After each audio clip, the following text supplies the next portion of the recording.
Sharper Point Commentary, presented by Schwartz Laser Eye Center. It sounds like a great idea. The Maricopa County Board of Supervisors is rolling out new resources to deal with the growing deadly impact that the drug fentanyl is having in the valley. They're trying to teach people how dangerous this super powerful painkiller can be, killing the people who use it to kill the pain in their head and end up addicted. The Board of Supervisors has produced a video series which features stories from people with firsthand experience with the drug and instructions on what to do if you encounter an overdose. Board Chairman Clint Hickman tells us that this is so important because there's something new to learn all the time about this insidious drug. So that's a start of an awareness program that all the treatment centers are hoping that we can just bring awareness to this before we lose even more people. He told KTAR he spoke to medical experts at treatment sites about potential solutions. Time and time again, the people working there said, we won't be able to keep up if people don't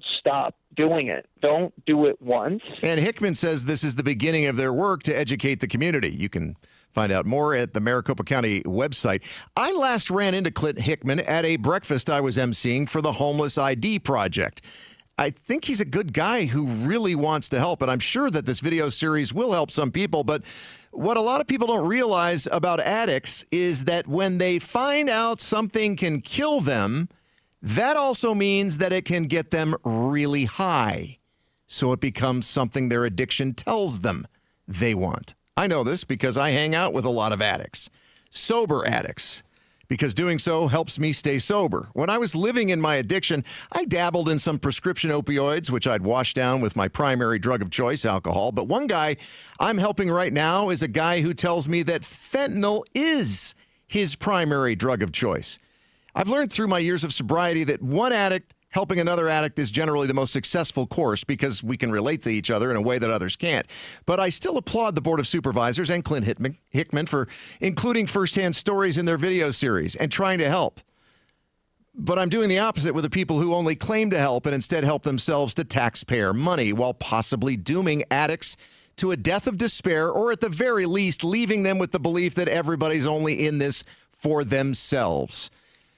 That's why I was so glad to hear that 10 suspects were just indicted in a scheme that involves sending patients to a fake Valley behavioral health care facility for monetary gain. They're accused of running unlicensed sober living in transitional living homes around Metro Phoenix, and they allegedly agreed to send 75 patients to a fake facility because it meant they would receive $300 per person per week.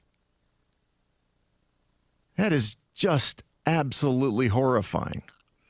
And it's also making people think nobody cares. When the truth of the matter is, as I pointed out before, you don't have to pay anything to attend the 12-step meetings I attend. And there are more than 1,000 every week in the Valley for free. Thanks for watching Sharper Point. Click to see more from Arizona's Morning News and tap the button in the middle to subscribe.